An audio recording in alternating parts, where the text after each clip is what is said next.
client, you sign this, right? Something like that. Because otherwise, you're right. It'd be difficult if the will just disappear. I don't know.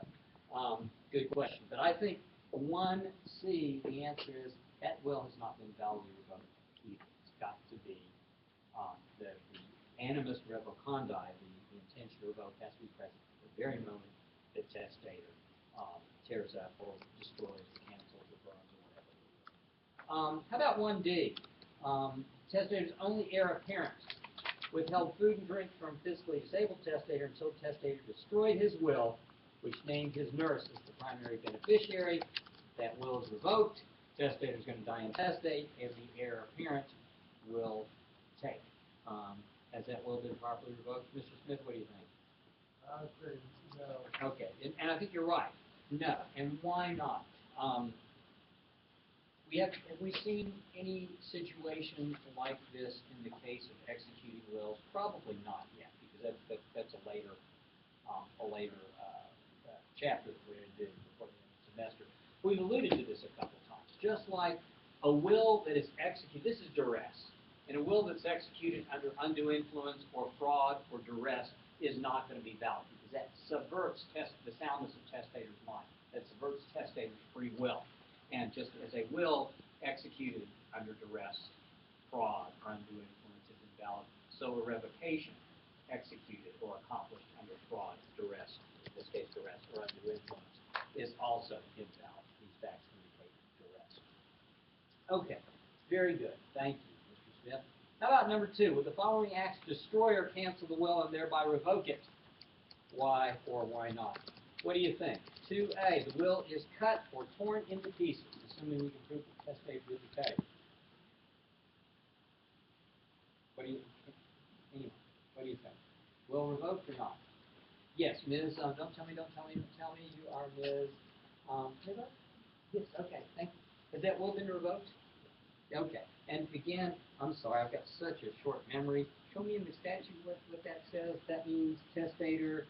If testator cut or torn into pieces, therefore, testator has done what? Has revoked, but by doing what are the statutory words? Has destroyed or canceled it, right? And cut or torn into pieces probably is destruction. Destroying it.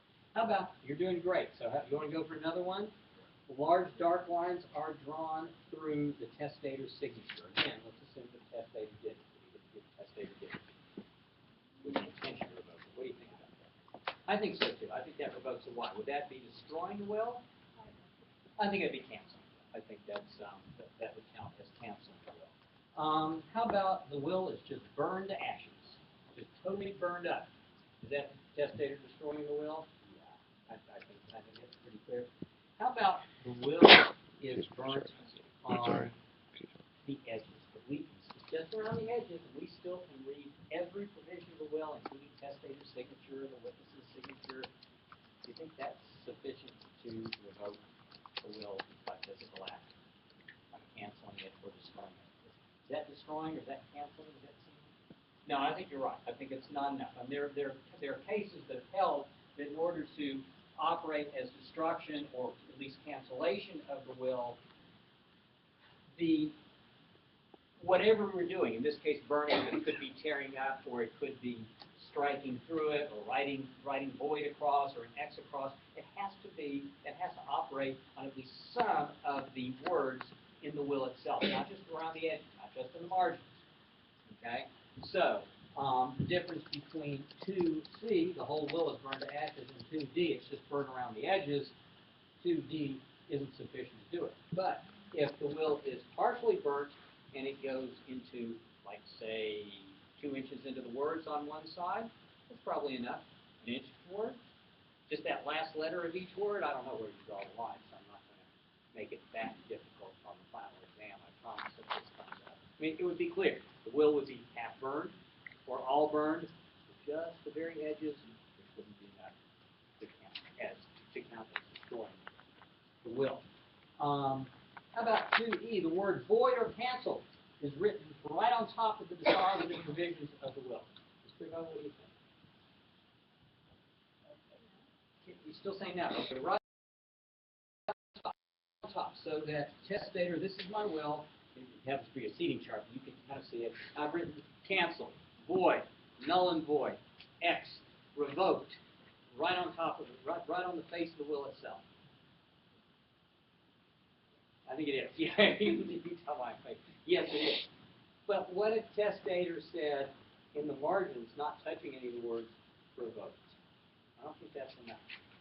What if testator said something like, do I have this one here? What if the testator wrote, what if I wrote, here's my will. Okay, so here's the will, here's the paper, and here's the true thing, right? And here's my signature. Okay?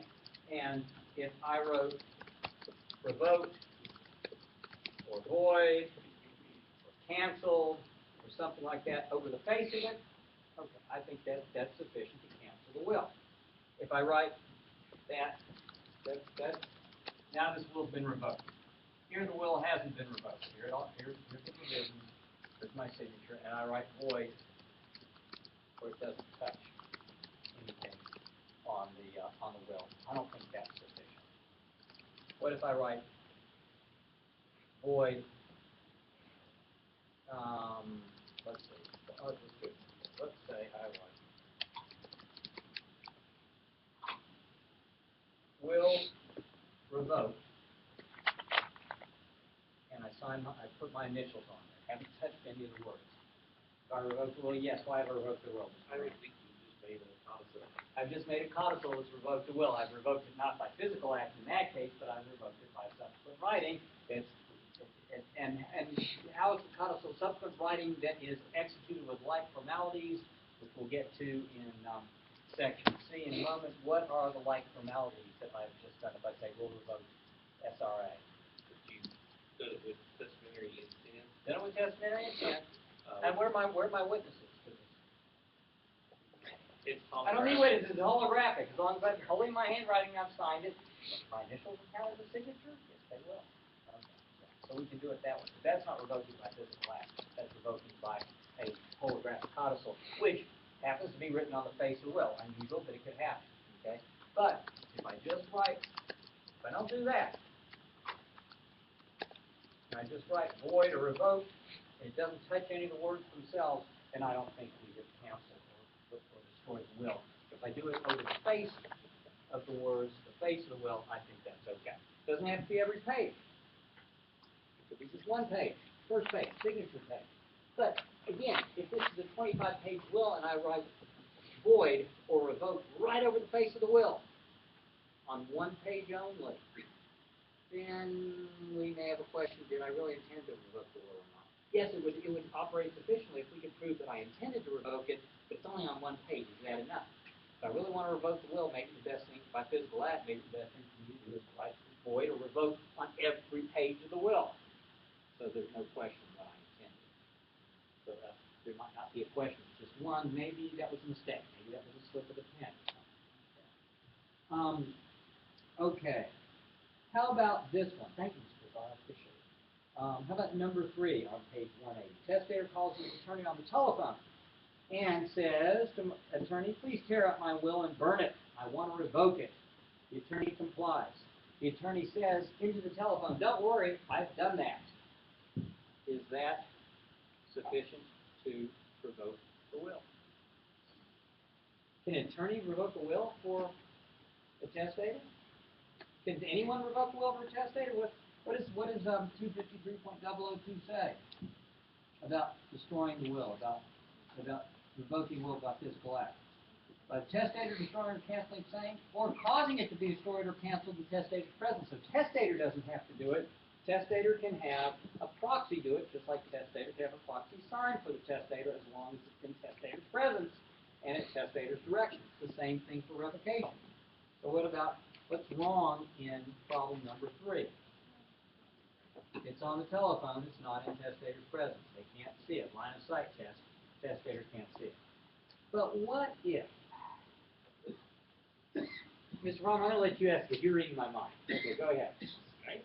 Scott, yeah, and that's exactly what I'm thinking. When I first started teaching this class about 10 or 11 years ago, you know, there's no way this was going to be done. Now you've got Skype, you've got FaceTime, you've got, there's just so many possibilities over the computer or over a cell phone where you might actually, the testator might actually be able to see if your attorney doing this right now. Is that in testator's presence? Traditionally, the answer has been no, but we haven't had that technology available. I don't know of a case in Texas that is held that is in testator's presence, that is in the line of sight because they can see it over the technology. Hearing it's not enough over the telephone. Seeing it, maybe it is. Let me put it this way. I wouldn't want my client to be a test case, right? But, you know, I'm fully expecting that in the next couple of years there'll be a case that holds that in fact that has revoked the will. I just don't know. To date, to my knowledge, that doesn't revoke the will. Telephone, no. Skyping, I haven't seen a case that says yes. I don't want to risk it, but I'm expecting that that'll happen in the next few years. Case will hold that revokes the will. Was there another? I saw another hand or two. I bet everyone had the same thought that you did. Just the same thought that I did as well. How about number 4? Testator intended to revoke a will by running it through a paper shredder. Mistakenly, she shreds her husband's will. Has a revocation occurred of either of those wills or both of those wills? What do you think? Valid revocation of either of the wills? Mr. Smith, you're shaking your head no, and I think you're right. Why not? Because she had an intent, but she didn't actually destroy her will. That's right. She intended to destroy her will. She intended to revoke it by destroying it, but she mistakenly revoked something else, not her will. It has to operate on her will itself. It was her husband's will. Could have been love letters. Could have been anything else. Doesn't matter what it was that she intended to destroy. I mean, she intended to destroy her will. She didn't destroy her will, so it was something else that didn't revoke her will. What about husband's will? Can it be admitted to probate, or is it revoked? It's not revoked because she didn't have it. It's not revoked because he didn't have the intent. Could she revoke the husband's will? Under what circumstances could she revoke her husband's will? Yeah, if she was his proxy, exactly right. If he said to her, I'm so old and I'm so sick, I want my will revoked, please will you run it, my dear, will you run it through the paper shredder? If she did it in his presence and he's causing it to be done, right, did it at his direction in his presence as her proxy, as his proxy, then in fact the will would be revoked. But there's no evidence of that here. This was just a pure mistake. He didn't have any intention to revoke the will, and she didn't do it at his request. She did it by mistake. Okay, so neither of these wills is revoked in number 4. How about number 5? Testator's will was torn up, then taped back together. Each page of the will contains a statement signed by the testator saying, to whom it may concern.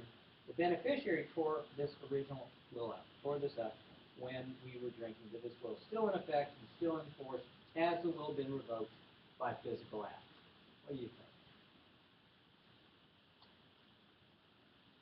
Or do you want more facts? I guess it depends what the. I'd like more facts. You'd like more but facts? how much were they drinking? Okay. Were they drinking so much that testator that neither was of sound mind and therefore couldn't form the intention to revoke the will? They didn't know what they were doing, right? It was totally a mistake because they were just so out of it. Let's say they weren't drinking enough to say that either of them was of unsound mind. Then I'd say that they had the sufficient intent. Well, remember the benefit. Assuming this is true, the testator didn't tear up the will. The beneficiary did. What more do you need to know? Could the beneficiary revoke the will for testator? Not without testator's direction. Not without testator's direction and in testator's presence, right? So we need to know those facts. If it was simply that the beneficiary was mad or drunk or something like that, or they were playing a game or a jest and they tore it up, the testator didn't. Testator has to have the intention to revoke the will and has to ask the beneficiary, would have had to have asked the beneficiary to do it in testator's presence, and there's no evidence of that. So I don't think it has been validly revoked. How about what if the testator destroyed the will? Take the facts to say that the testator destroyed the will. And all this was the same. To whom it may concern, I tore up this will when drinking on February 23rd, 1980, but this will is still in effect and force. Signed testator. How about that? So we'll take the beneficiary out. What additional facts do you need to know? What additional facts will help. I tore it up. Why'd you tear it up? Because I was so damn drunk I didn't know what the hell I was doing. I wasn't in sound mind, right? But I hadn't revoked the will. Because I had a little bit to drink and I thought, I don't really like this will. I really don't want this will. And then, the next morning I changed my mind. I think I've revoked the will, haven't I?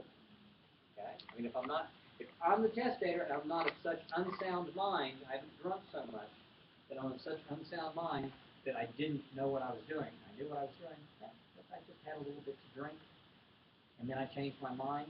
And that I revoked. At the moment I tore that up, I revoked the will. And now, pasting it back together isn't good enough. What could testator do at that point if the will had been validly revoked by being torn up? Pasting it back together, taping it back together, would that be enough? I don't think so. The will's revoked, so what does the testator have to do? Well, the testator's going to die intestate now. What's the testator going to have to do in order to have a will? He could write out another one. He could write out another one, right? He could write out a new will, okay? Handwritten and signed, have a holographic will, 251.052. What else? Can you see a case where they couldn't have the handwritten and by putting it together in a place that it by putting it together that it would reinstate one? I wonder about that. That's an interesting question. Suppose the original will was wholly in testator's handwriting, and then testator taped it back together and said this will is still in force and signed the column testator's handwriting. That'd be good enough. What if it weren't in wholly in testator's handwriting? Because it had been revoked. Now you said this will is in force. That's a tough one because what's in force? All the stuff that's printed, but that's not in testator's handwriting, and unless testator's re-executed it with two witnesses because it's not in testator's handwriting, that might not be enough. I don't know. How about, I think there was another possibility. There's one other thing. We talked about this. Yes, that's exactly right. That's exactly where I was going with this. Republication by codicil. We'll talk about that a little later on, maybe on Thursday night. Okay, a little later on in this chapter. Republication by codicil. If I revoke a will, I can execute a codicil to that will, and that is deemed as republishing the will. That is deemed as in effect making the will again as of the date of the codicil. So that's exactly right. That's another possibility. I can just go ahead and do something entirely different. Tape it back together so we know what it is.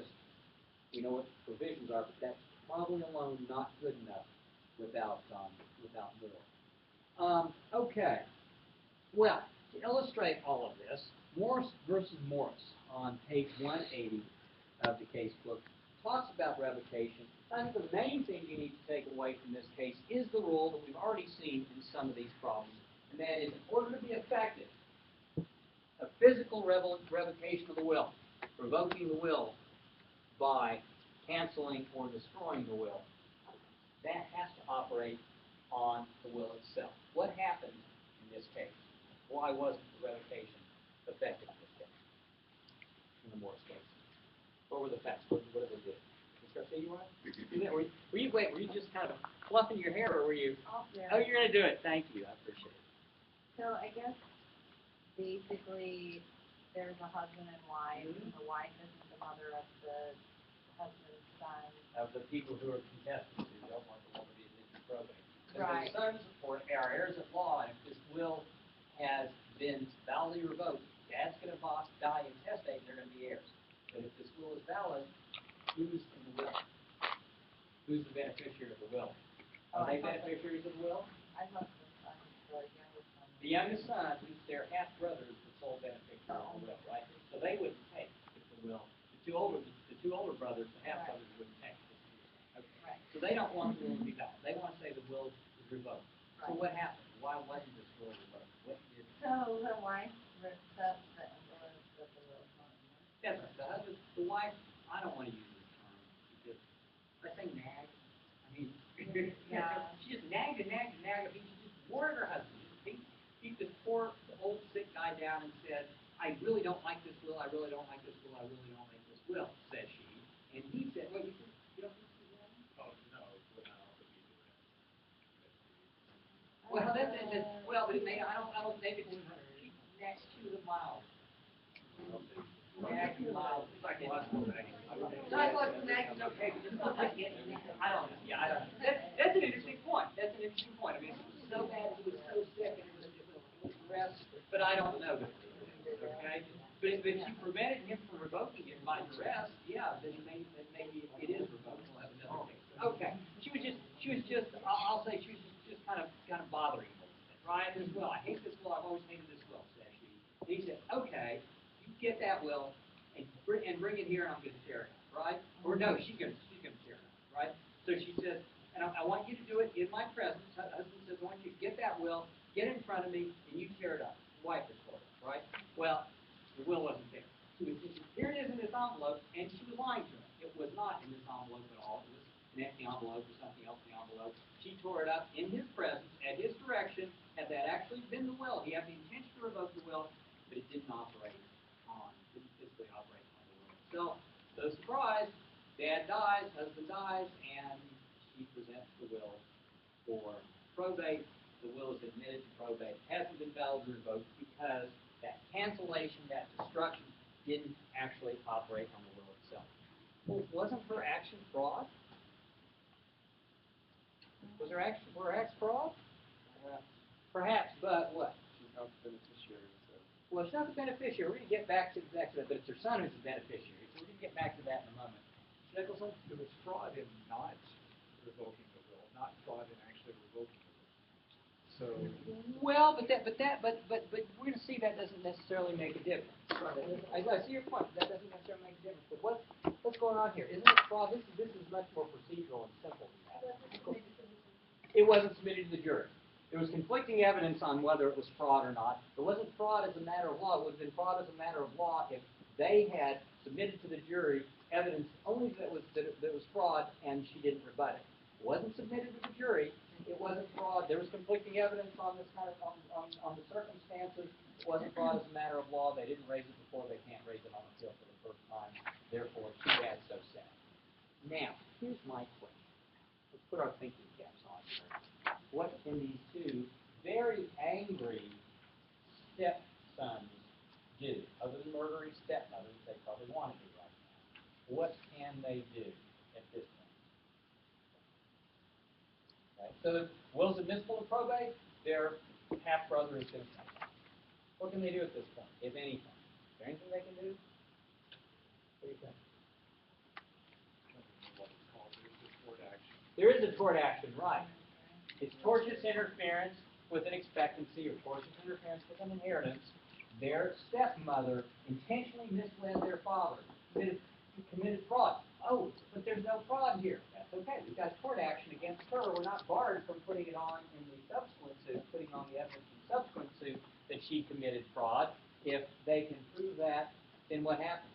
Is the will admitted to probate? Sure, the will's still admitted to probate. Does their half-brother still take all of Dad's estate? Sure he does, but what happens?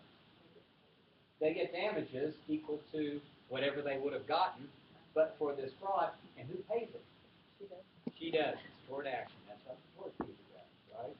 So that's one possibility for them. So for them, for the two brothers. So if you represent the two brothers in a situation like this, first off, if you do, you are going to put evidence on that there was fraud committed at the trial and not raise it for the first time on appeal. But if you forget to do that, you get a second bite of the apple.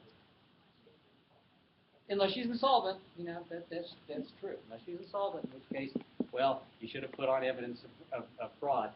Because if in fact she defrauded, think about this for a second. Let's play this out. Suppose that we get Superman. He flies around the world backwards and turns time backwards. And we're back at trial. We're representing the two brothers, and they do put on evidence that this is fraud. And the court holds the mother committed fraud on the father, and the will was not revoked by fraud. Therefore, what could be done at that time? And this is what was bothering you, right? Didn't they go treat it right like you guys are treated? Under what theory? The will should have been revoked. The will should have been revoked. So what remedy But think about this, we're gonna take it away from their half-brother, he didn't commit the fraud. No, but he was intestate, he was still get a Well, he would get a third, but now I'm the attorney arguing for the half-brother, the younger brother, right? Yeah. But I would've gotten 3/3, not 1/3, I want all 3/3. I didn't commit fraud, what's your response? What's the remedy? It's the one we talked about last week with where they didn't name the other, Well, it's not like a lapse, it's not that kind of situation, or an exemption, but we talked about this a couple weeks ago, we did talk about this a few weeks back, we talked about this in chapter 2 on intestacy. What's the remedy? What's the remedy? Someone knows it. Y'all are kind of heading around it. A constructive trust, that's exactly right. The younger brother, the beneficiary says, I didn't do it, and the court says, yes, but you're unjustly enriched by your mother's fraudulent actions, assuming we could prove their fraud, therefore we're going to place constructive trust on 2/3 of your share. You'll get your 1/3 that we would have gotten in necessity, and the other 2/3. Exactly. So, yeah, you see that? Yes, but so then would the mom not get anything because she committed the fraud, or would then she? Oh, okay, well, that's right, Because she's living. That's right, she's living. I guess we have to see how it's distributed on intestacy. If we do have a surviving spouse, then we have to see, well, how would the community property be distributed? She would get all of that, right? No, half. She'd only keep her half. She wouldn't get any of her husband's half because he had 2 children from her prior marriage. So she wouldn't be an heir for community property. Separate property, she gets 1/3, and if the will has been revoked, so I guess she'd still get to keep her 1/3. Even if she was the. Even if she's the one committing the fraud, because after all, her son would have gotten 100% under the will. Now we're just clawing it all back as if it were intestacy, and if it were intestacy, the 2 brothers, the 2 half-brothers would take, they wouldn't take 100% because of the community of the separate property, they would split their share of 2/3 of the separate personal property. How does the separate real property go? What would they split? Is it a half? She gets a half. No, the separate property, separate real, that's what I said, separate real property. You get the 1/3 life estate, yeah, you get the 1/3 life estate, and then they split the balance among themselves, yeah. So I think you're right, that's what would happen. Okay, great. Yeah, you're giving me a look like, oh crap, boy, if you give me this on an exam, this could be really bad. Yeah, I know. Okay. I gotta figure out a way to separate days from weeks. Yeah, I got it. Okay, thank you, Ms. Garcia. Let me see if there's anything else I wanted to say about this. Actually, I think that we have covered that in the notes afterwards pretty well. Leatherwood versus Stevens. Let me make another point, and I'll just take that case myself. How about that? And there's a procedural issue here, and the Commission of Appeals actually affirmed the court's judgment, the appellate court's judgment on the procedural issue. Don't worry about that. It agreed with the dissenting opinion of Justice Sanford on the Court of Appeals about partial revocation by physical act. So the question is this: the issue of the Leatherwood case in both cases, both reports. The issue is whether we know we can revoke a will by physical act. Can we partially revoke a will by physical act? Can we revoke part of the will, but not all the will by physical act? In Leatherwood, apparently the testator tried to blot out or strike out the names of some, but not all the beneficiaries. Was that valid? Was the will admissible of probate? Was the will totally revoked? Was the will admissible of probate absolutely as is, with those 3 blotted out names as beneficiaries remaining? Or was it partially revoked by physical act so that the will was admitted to probate without those 3 names of beneficiaries? Which was it? Oh, I have another question. Yeah, another question. Now answer my question. Could you repeat it? No. Okay. Let me get anyone. I believe this court let it go through as without those 2 beneficiaries. With the 3 beneficiaries, say that's it. There it is. Yes. So, In Texas, no revocation. You're exactly right. I heard you right. I know I heard you right. No revocation by physical act. No partial revocation by physical act in Texas. It's all or nothing. So if the testator strikes out say some but not all the beneficiaries, then the will is either admissible to probate as originally written with all the names in it, as is the case here, or the risk is the entire will has been revoked and none of the will is admissible to probate. You cannot partially revoke a will by physical act. It is an all or nothing proposition in Texas. What's your question? We talked about when we were talking about making a will, how there are some times where like a husband and wife will create a will together. The joint will? Yeah, a joint will. Do both of them have to have the intent to destroy the will? Oh, if there is a joint will. Yeah. Yeah, I've never thought about that. In all the years I've been teaching, it's a great question. You know what that means for the final exam. Jointly revoking a will. I don't know. What do you think about that? That's an interesting question. If you have a joint will, do husband and wife both have to jointly destroy it and have the intention at that time to destroy it?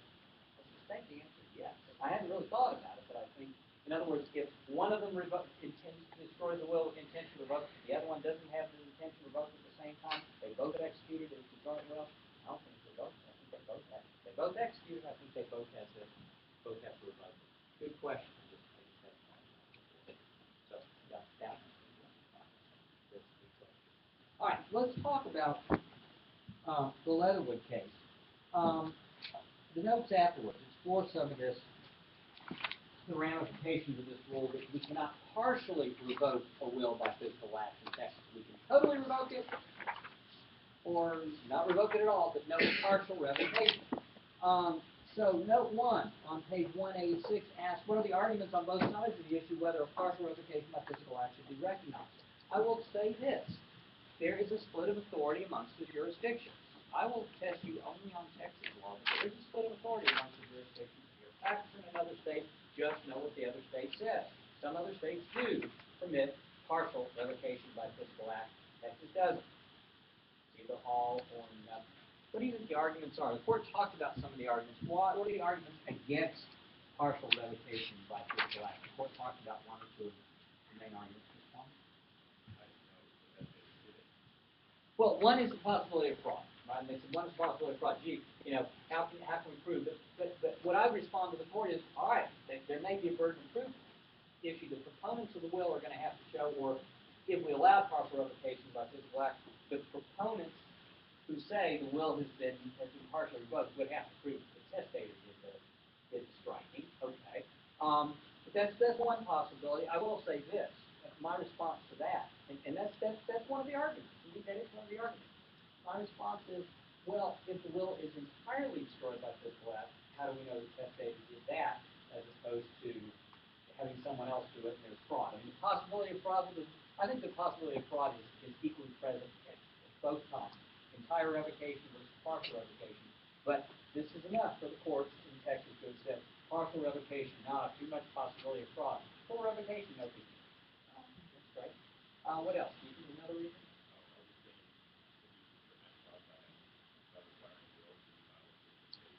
You can do something like that. I mean, that's certainly true. That is beyond the scope of where I want to go tonight. Okay, there's a lot to be said on that. I could say a lot on it, but if I did, I'd have to test you on it. And that's good thinking. I'll stick around after class if you want to talk about it. Other reasons. Another reason why we prohibit partial revocation by physical act in Texas. The court talked about this. And it says that if she could blot out one thing, it's going to stop her from just blotting out a lot of different things and changing the entire. And what's wrong with that? You're right. You're exactly right. What's wrong with that? So, may I kind of rephrase what you said? If she blots out some but not all the names and partially revokes the will, that in effect results in a different and new disposition of a property other than what was properly executed before as her will, and it changes the disposition, and therefore we can't do that because why not? Probably wouldn't fall along the same formalities. Right. It wasn't executed with the like formality. All she's done is struck these things out. It wasn't executed with like formality. It wasn't a revocation by physical act or by there wasn't a subsequent writing. my response to that is, and that's what the court says, and that's the rule, and that's the rationale in this state. And I could be wrong, but I think other states permit partial revocation by physical act, assuming we can prove that it was testator that did the crossing out of these three names here. Three names, I think it was maybe three names out of 8 or something like that. The testator did it. I would do it because I would permit it because it shows that we are furthering testator's wishes. This is assuming testator did this, and we can prove the testator had the intent to take these 3 people out because they pissed her off or whatever it was. I think we should give testator what she wants. I think we should further her wishes rather than frustrate her wishes. But I'm a loser.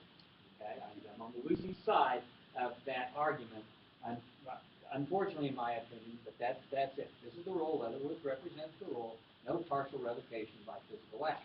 Now, note 2 on page 186. The will in the Leatherwood case was attested and non-holographic. Would the same result have been reached if the will were holographic? Wholly in testator's handwriting, and testator had signed the will. The testator simply had, all testator did was strike out one or more names, but not all, of the beneficiaries in the holographic will. The result was the same. Do we allow partial revocation of a holographic will by physical act in Texas? Yes, we do. It's a different result. If we can prove the testator did the striking out with the intention to revoke, to take those names out, because the will was wholly in testator's handwriting, that's okay, because Mr. Jensen, this was what we were just talking about a second ago. Well, she struck the name out in the tested will or the typewritten will, struck those names out. It hasn't been properly executed. The whole rest of the will hasn't been properly executed. Well, holographic will has been properly executed. It's only in her handwriting. It is signed by her originally. She can do with whatever she wants to it afterwards. That's the rule, and several cases have held that. I'm not sure that a different rule should apply to holographic wills. It does. I just want you to know. So the answer to note 2, same result, wouldn't have been the same result. The will would have been admissible probate, or it would be partially revoked if it had been a whole valid holograph. I don't see that much of a difference. I think there's still fraud issues. I think testator struck the names. Did testator sign that striking, that subsequent striking? Apparently not, but it doesn't matter. I have a problem, it doesn't matter. How about this? Now look at note 3 on 186. So how is this different? On an otherwise valid typewritten will, the testator wrote, I revoke the gift made in Article 2C. She placed her initials immediately after the sentence. Is this attempted partial revocation effective? Why or why not? What do you think? Why is that effective? Why is the will admitted probate without the gift in 2C? America? What? It's a holographic codicil. It sure is. It's not that the will has been partially revoked by physical act. It's that testator has written on the face of the will, a little odd, but it's supposed to be done, a complete disposition, a codicil. 2C is out. Signed, initialed by testator. That's wholly in her handwriting, and signed by her. The initial signed by her. You're exactly right. It's not a partial revocation by physical act. That was kind of a trick question. You did fall for it. You didn't take the bait on that. Thank you very much. I appreciate that. All right. Note 4, page 186. What are the ramifications of an interlineation that is made on the original will prior to its execution? So, here is my attested will. Attested will, right? It's typewritten. Here it is. Here are the provisions. All typewritten. And I'm reading it. I'm just about to sign it, and I see, and I wish I had different colors. I see that accidentally something is left out. So I go back and I add that one little thing that's left out in my own hand. I don't initial that. But then I sign the will down here, and the 2 witnesses sign the will. This will be admitted to probate. Can that be admitted to probate as well? Sure it can. Why? It's the codicil. No. I didn't sign it. I didn't execute that. Why? I go ahead and put this in, and then I sign it in the witness. Yeah, you met all the formal requirements, right? Just as if this were, even if this were typewritten, it could be admitted because I signed it and I had 2 witnesses. Right? Exactly, no problem. How about this? All of this is here. What if we could prove that this was done afterwards? I sign it, they sign it, I come back a day later, I'm like, oh, I got that. Let me just go ahead and put this right here. Right here. They're here, and I want this provision in as well. That's in my handwriting. Admissible? But if I put that in my handwriting and I initial it? Well, if it makes sense, if it makes sense standing on its own, and I initial it, yeah, that could be a holographic codicil of the will, but it's not admissible if this is a attested will and I don't sign it, right? Because that wasn't part of the will. Everything that was on the will at the time I signed it, and the witness who signed it was part of the will, but not everything I add later. And this is the problem with interlineations on the will. Suppose I die, and I die years later, and one of the proponents of my will offers it back to the person who is the beneficiary under this little added provision, offers it for probate. I'm dead. The witnesses are dead. What's that person going to have to prove in order to have the will admitted to probate with that as a part of it? But that was on there when I signed it, right? That might be a hard thing to do. That's the problem with interlineation. No problem if I did this and I signed it, because then I made a holographic codicil. It doesn't matter when it was done. That can stand on its own as a codicil, even if it wasn't there at the time. What about, let's see, one other thing on note 4 that I was going to talk about. Oh, how would your answer change in note 4 if the original will is a holographic will? In fact, the fact that the rule, no partial revocation by physical act, that rule doesn't apply to holographic wills. I can partially revoke it by physical act, assuming you can prove that I, the testator, really did. So, note 4, there are interlineations on that will that were placed there after I had executed my will. My will is fully in my handwriting. I've executed it. I've signed it. And we can prove that, in fact, this interlineation was made by me. Any problem? No, there is no problem. This rule doesn't apply to holographic will. You can make interlineation. You may have a proof problem. You may have to be able to prove out my handwriting to show that I was the one who did it. The problem, can you see the problem?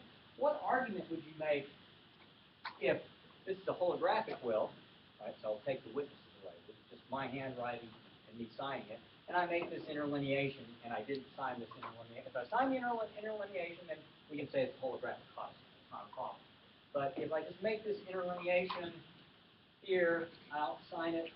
It's admissible. This rule is no interlineation.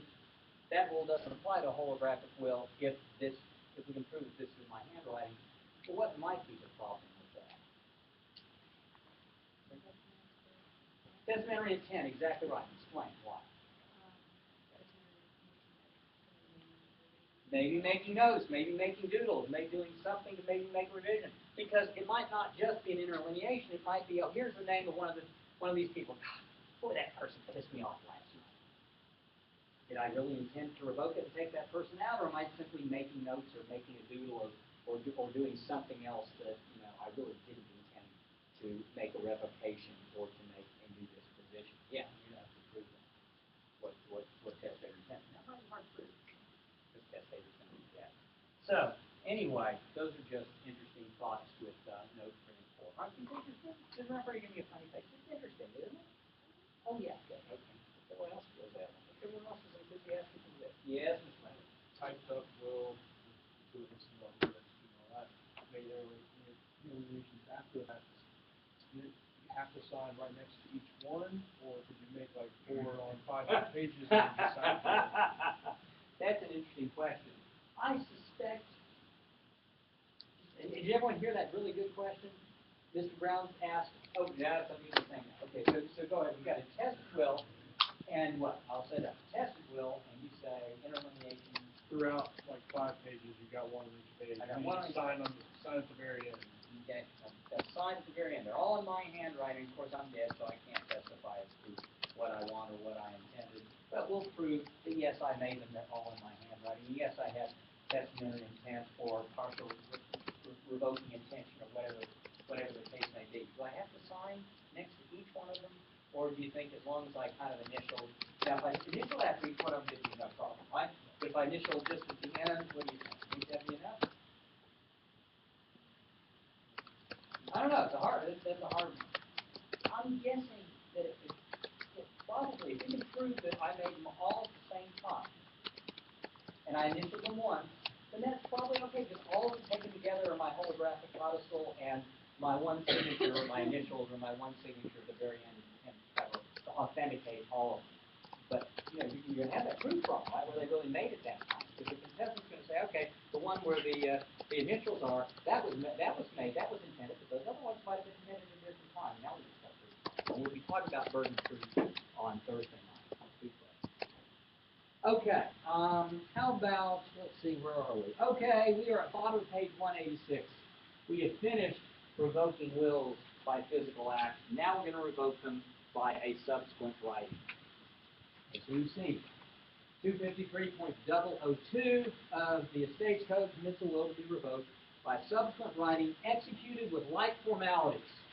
That is, just as we said in 251.001, it has to be executed that way. It has to be executed by, in compliance with that, that is, it has to be signed by the testator, signed by two attesting witnesses. We've talked about that. Or by testator's proxy, at testator's request and testator's presence, or 251.052, it has to be wholly in testator's handwriting. We don't want the witnesses, it has to be a holographic will signed by the testator. Okay. And again, just like revoking a will by physical act, in order to revoke a will by subsequent writing, testator must have proper testamentary capacity, including mental capacity, including being of sound mind in order to revoke the will. So with that in mind, look at page 187, look at the problems. Problem 1, most wills contain a provision, usually in the exordium clause, which expressly revokes all prior wills and codicils. Look, if you will, at the sample form will, look at the back of the casebook, look on page, I think it's 465, it's not marked, it's the first page of the will, last will of claim, it's page 465.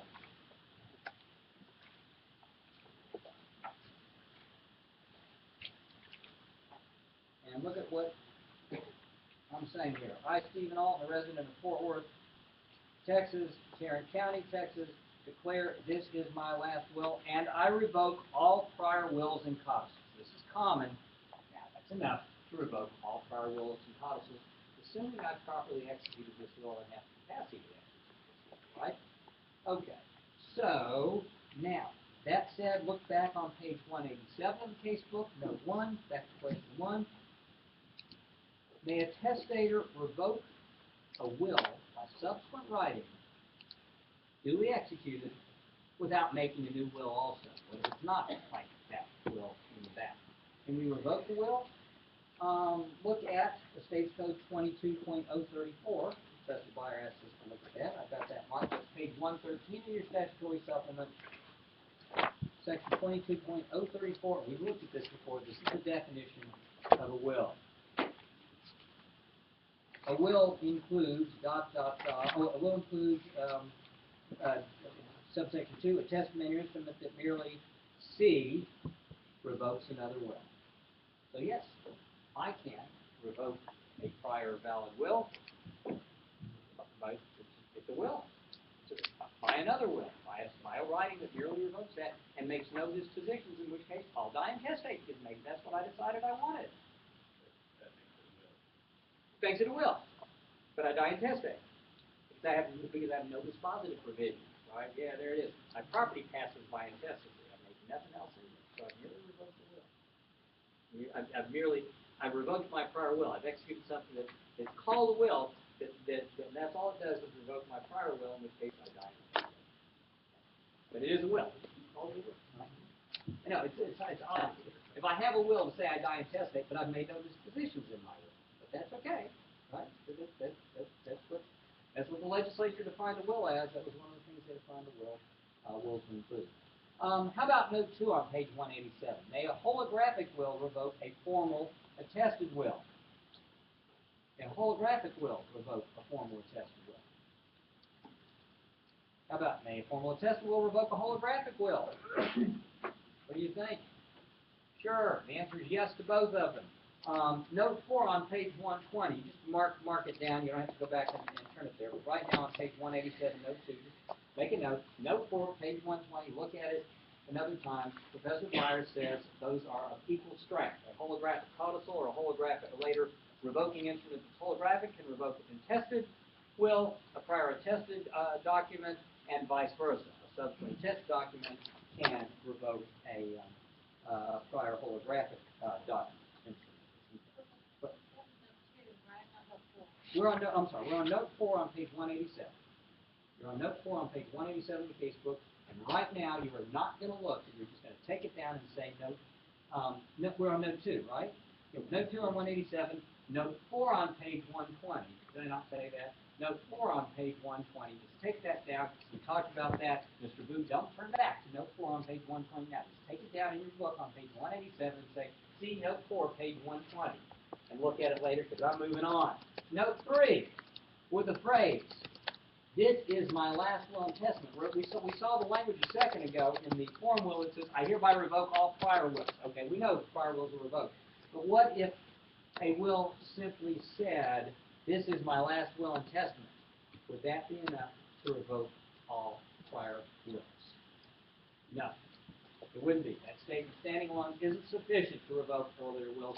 Something more is necessary, either an express provision, like we have on page 465, revoking all prior wills, or another way, expressly revoking the will, or we could implicitly revoke a prior will by a subsequent instrument that simply makes a complete disposition of property that's totally different than the earlier instrument, right?